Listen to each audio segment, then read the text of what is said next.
Assalamualaikum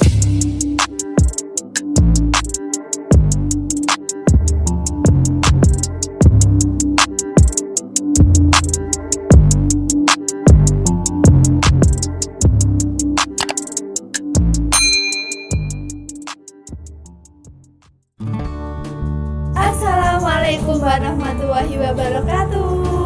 Selamat datang di YouTube channel Ana Project. Nah, di video kali ini kita bakal jawabin pertanyaan-pertanyaan. Jadi kan sebelumnya kita itu udah kayak buat story di Instagram sama WA nih. Kita bakal buka yaitu Q&A. Nah, Q&A-nya ini itu spesial 5.000 subscriber kayak gitu. Nah, jadi kita sebelumnya mau mengucapin terima kasih kepada kalian semua, teman-teman semua, ya teman-teman subscriber yang baru datang, apalagi yang udah lama ya. Terima kasih banget telah mengikuti channel kita. Ya, terima kasih banyak. Semoga rezeki teman-teman semua para subscriber dilancarkan dan selalu diberi kesehatan. Amin. Oke, lanjut aja kita ke pertanyaan-pertanyaannya. Oke, untuk pertanyaan yang pertama nih, pertanyaan dari @salsabila_1012. Nah, pertanyaannya adalah awal mula bikin channel YouTube karena apa, Mbak? Awal mula bikin channel YouTube karena apa? Karena dulu itu kan emang pas masa pandemi nih ya, masa pandemi. Terus kan kita juga hobi foto. Nah, kebetulan pas itu lagi booming gak sih? Booming yang foto di bawah langit, kayak di bawah langit. Nah, gitu. Terus apa sih yang pokoknya di rumah aja gitu fotonya. Nah, dari situ nih kan kita pengen kayak foto kayak gitu. Terus udah nyobain foto, terus serang beberapa itu kayak kita nemuin kayak channel YouTube. Nah, channel YouTube-nya itu ngebahas tentang YouTuber pemula. Nah, jadi di situ kayak ada keterkaitan antara apa yang foto itu, kemudian ada yang YouTuber pemula. Jadi kita berpikir untuk nyatuin. Nah, jadi kan biasanya teman-teman pada tanya gimana cara ngefotonya, cara edit. Nah, kayak gitu. Jadi sekalian deh untuk caranya kayak tutorial editnya share di YouTube kayak gitu. Jadi biar lebih bermanfaat lah, biar semua orang tahu kalau dengan HP itu bisa menghasilkan foto yang bagus. Oke, kayak gitu. Oke, lanjut ke pertanyaan selanjutnya. Nah, pertanyaan yang kedua.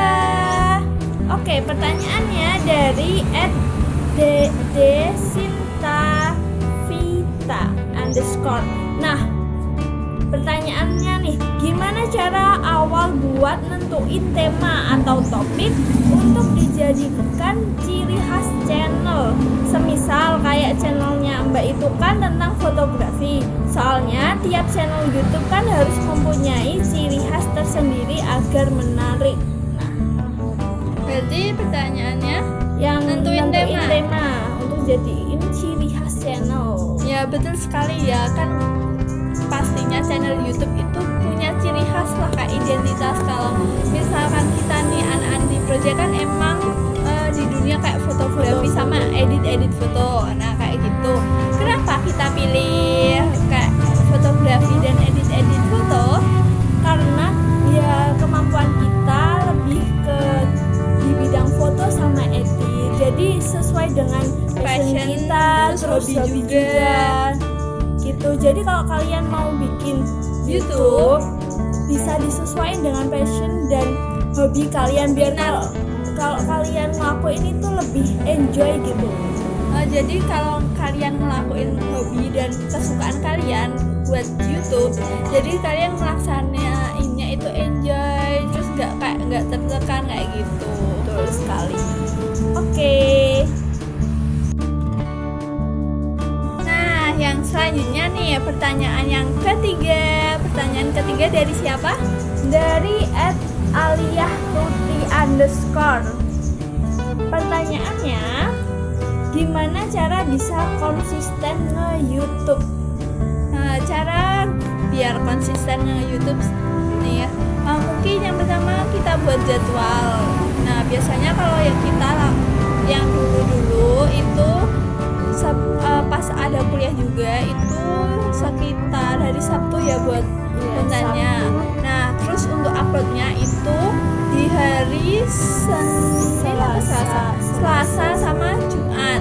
Nah, gitu. Jadi harus nentuin jadwal nih biar nanti bisa konsisten. Kayak misalkan nih udah ada jadwal, terus biasanya kan kalau udah mepet kan jadi adrenalinnya kayak udah mepet deadline, masa aku nggak mau buat kayak gitu. Jadi ada sedikit terpacu lah kalau udah ada jadwalnya. Kalau konsistennya kita kalau ngebuat video itu untuk uploadnya itu paling enggak ya seminggu itu ada upload lah paling enggak 1.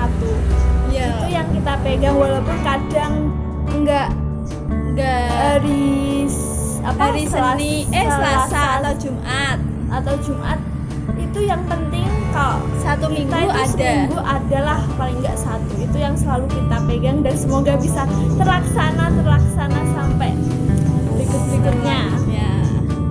Oke. Nah, pertanyaan yang keempat. Nah, pertanyaan keempat ini ada berhubungan nih sama pertanyaan yang kelima. Jadi kita gabungin. Jadi jawab pertanyaan yang 4 sama 5 sekaligus ya. Oke, yang pertama dari mana nih? Yang pertama dari ingelisset_mw. Nah, pertanyaannya itu gimana cara ngatur waktu saat kuliah dan buat konten YouTube, Mbak? Lanjut, yang pertanyaan yang kelima. Yang kelima itu dari @mulyaningsih3712. Nah, pertanyaannya itu besok ini kan udah masuk semester tua. Nah, gimana cara kalian bagi waktu buat konten juga kuliah? Apa kalau misal ngurangin jam tayang per minggu atau skip dulu dan pentingin kuliah? Nah, jadi jawabannya kalau ngatur waktu nih ya saat kuliah sama bikin konten kan kayak tadi udah dijelasin sih ya. Yang kita buat jadwal dulu di jadwal kuliah gitu. Kita tentukan jadwal kuliah kan udah ada. Jadi kita kedapetan jadwal kuliah dari hari Senin sampai Jumat. Nah, berarti kita itu punya waktu luang di hari Sabtu Minggu. Jadi berarti kita punya 2 waktu luang nih. 2 hari itu buat bikin konten. Ya, nah biasanya kalau kita kuliah, kita itu antara ngupload 1 minggu 2 kali atau 1 kali tergantung konteksnya kita tugasnya banyak atau enggak kayak gitu. Dan kayak kalau kita bikin konten itu yang harus emang kan kalau biasanya kita ngasih tutorial yang foto. Nah, emang kalau foto kan bener-bener lama ya proses buat videonya itu lebih lama daripada kita kayak sharing tutorial. Nah, itu yang buat waktu paling lama, jadi harus ditulis kalau tugasnya dikit buat yang tutorial foto yang edit. Nah, terus yang masuk semester 2 apakah kalau misal tua mau buat konten juga bagi waktu kan udah, terus apa kalau misal ngurangi jam tayang per minggu atau skip dulu dan mendingin kuliah? Nah, jadi misalkan kalau skip dulu mungkin enggak ya, karena misalkan kita nyoba, soalnya kan semester sebelumnya itu kan emang kita kontennya itu kuliah sama bikin konten. Semoga aja di semester tua ini bisa tetap konsisten. Nah, kalau ngurangin jam waktu itu misalkan tadi kalau misalkan tugas emang banyak, berarti kita ngurangin mungkin seminggu 1 kali. Yang penting di 1 minggu itu adalah untuk kita ngupload video. Paling enggak emang 1 sih. Pokoknya kalau bisa diusahain harus ngupload seminggu itu paling enggak 1. Jangan sampai enggak ngupload. semoga terjawab ya. Nah, selanjutnya pertanyaan yang ke-6. Nah, pertanyaannya itu dari Ananda Putri Inya 2 kali 74. Nah, pertanyaannya itu, Kak kuliah di universitas apa dan semester berapa? Ya, kita kuliah di Universitas Negeri Semarang atau biasanya disebut UNES, dan kita jurusan PGSD, Pendidikan Guru Sekolah Dasar. Nah, semester berapa? Ini udah mau semester 6, udah semester tua guys. Nah, jadi berhubungan sama pertanyaan yang sebelumnya ya, semester tuanya itu semester berapa? Semester 6. Udah mau semester 6, oke. Bentar lagi Maret udah mulai kuliah online lagi. Oke, lanjut pertanyaan yang ke-7. Nah, pertanyaan yang ke-7 ini dari Laili Khoir 02. Pertanyaannya itu, gimana perasaannya sudah mencapai pada titik ini? Perasaannya masih nggak percaya, udah wow, nggak nyangka, dan alhamdulillah juga bersyukur banget udah sampai di titik ini, udah sampai di 5.000 subscriber. Jujur nggak nyangka bisa sampai di titik ini, semua emang karena sudah jalannya dari Allah mungkin ya. Dan terima kasih banget buat kalian yang selalu support kita, buat teman-teman, buat subscriber yang selalu nonton video kita, makasih banget buat semuanya. Dan terima kasih juga kepada keluarga kita yang selalu support kita buat bikin konten, selalu dukung kita gitu. Pokoknya terima kasih. Nah, selanjutnya nih pertanyaan yang ke-8. Pertanyaannya kayak gimana? Nah, pertanyaannya dari Deti Puspita. Mau tanya Kak, pasti untuk mulai YouTube ada halangan dan rintangan. Nah, gimana sih Kak melewati halangan dan rintangan itu, dan apa motivasi terbesar Kakak? Nah, berarti cara buat ngatasi halangan dan rintangan. Nah, caranya kayak gimana ya? Mungkin halangan dan rintangan saat nge-YouTube, yang pertama mungkin rasa malas atau mageran. Nah, itu emang paling kayak gimana ya, rasanya itu paling sulit untuk dilawan ketika kita emang di titik rendah misalkan kayak gitu. Jadi caranya itu ya yang tadi kayak yang udah ada jadwal nih. Nah, biasanya itu kalau ada jadwal itu jadi termotivasi buat cepetan buat videonya kayak gitu, soalnya udah mepet deadline.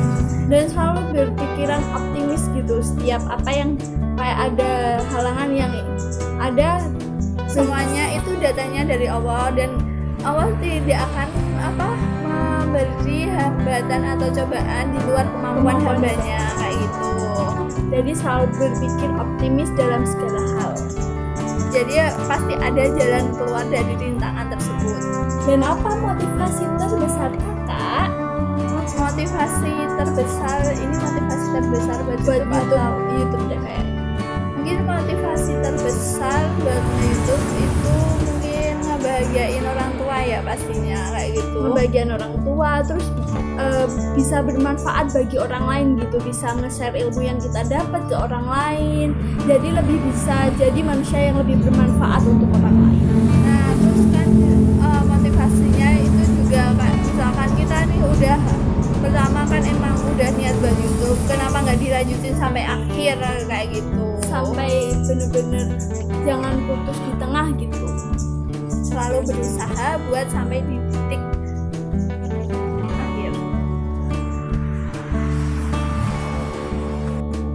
Oke, lanjut ke pertanyaan ke-9. Nah, pertanyaannya itu dari @Fitriski Sena M. Nah, pertanyaannya itu apa? Mbak, kalian beneran pure make HP semua? Pernah nggak sih ngalamin stroke penuh? Terus cara strong struggle-nya gimana Mbak? Berarti itu maksudnya kayak memorinya penuh, terus gimana yang ngatasinnya? Oke, yang pertama kan tadi Mbak kalian beneran pure pakai HP semua. Ya, kita itu pure pakai HP ya. Jadi mulai dari pengambilan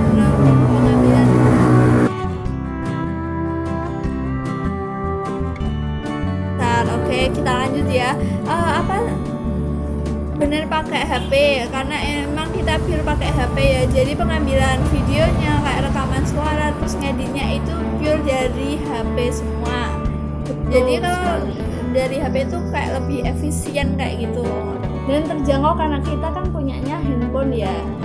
Jadi untuk memulai YouTube nggak perlu mahal-mahal, jadi gunain yang kalian punya. Betul sekali. Oke, selanjutnya ngatasin memori penuh terus cara. Pernah nggak sih ngalamin memori penuh gitu ya? Sering banget kalau mau tag buat video, sering banget. Nah, cara ngatasinnya gimana? Biasanya sebelum kita buat video, sebelum buat video kita pindahin ya, dicek terus dipindahin. Kalau semisal kayak udah 3 GB atau 4 GB itu segera dibersihin, diluangin memorinya biar nanti itu enggak menghambat pas pembuatan video. Nah, kan sebelum kita beli kartu SD nih, kita biasanya itu naruhnya di laptop buat kayak foto-foto yang sebelumnya udah kita foto nih, udah ada hasilnya kayak gitu. Betul, kita taruh di laptop. Terus kalau sekarang udah ada kartu SD, jadi kita pindahnya habis di internal lalu kita pindah ke kartu SD. Nah, biasanya itu atau sampah yang paling banyak itu kalau di kita ya, kalau di HP ku itu edit Lightroom ya, soalnya kan banyak foto yang diedit ya. Nah, di situ paling banyak, jadi bisa dihapus dulu. Kayak foto yang sama kan bisa dihapus, jadi itu lebih, kalau di aku lebih efisien dan sendirinya. Sama aplikasi-aplikasi yang sekiranya nggak dipakai bisa di uninstall. Siap. Nah, yang selanjutnya pertanyaan yang ke-10. Pertanyaannya itu dari @lulu90.06. Pertanyaannya, apa suka dukanya punya saudara kembar ini? Nah, suka dukanya punya saudara kembar. Sukanya dulu nih, sukanya apa? Sukanya kalau kemana-kemana nggak usah ribet cari temen buat keluar. Ya, udah ada yang yuk keluar gitu. Udah ada yang nemenin, udah ada yang bisa diajak bareng. Betul sekali. Terus dukanya itu apa? Dukanya mungkin kalau teman-teman salah panggil. Biasanya kan dipanggil Ani atau dipanggil Ana kayak kembali ya. Dukanya itu mungkin ya. Terus terus dibanding-bandingin. Nah, itu juga. Ya. Biasanya paling sering itu ya. Soalnya kan anak kembar sih ya. Jadi mungkin yang dari bandinginnya itu buat ciri khas cara bedain antara Ana sama Ani kayak gitu. Nah, terus sukanya itu kalau kita pasti kalau ada curhatnya itu udah ada tahu kita curhatnya kemana kayak gitu. Biasanya kan ada yang bingung mau curhat sama teman tapi kayak gimana, kayak takut temen itu juga punya permasalahan sendiri. Nah, kalau punya saudara kembar itu enak bisa curhat ya gitu. Tapi jarang banget sih kita curhat-curhatan. Mungkin kita soalnya udah tahu gitu, udah dari ekspresi wajah, lagi gitu. Oh ya, terus sukanya itu mungkin kalau misalkan ada tugas nih enak juga bisa dibantuin kayak gitu. Enak bareng-bareng daripada sendirian.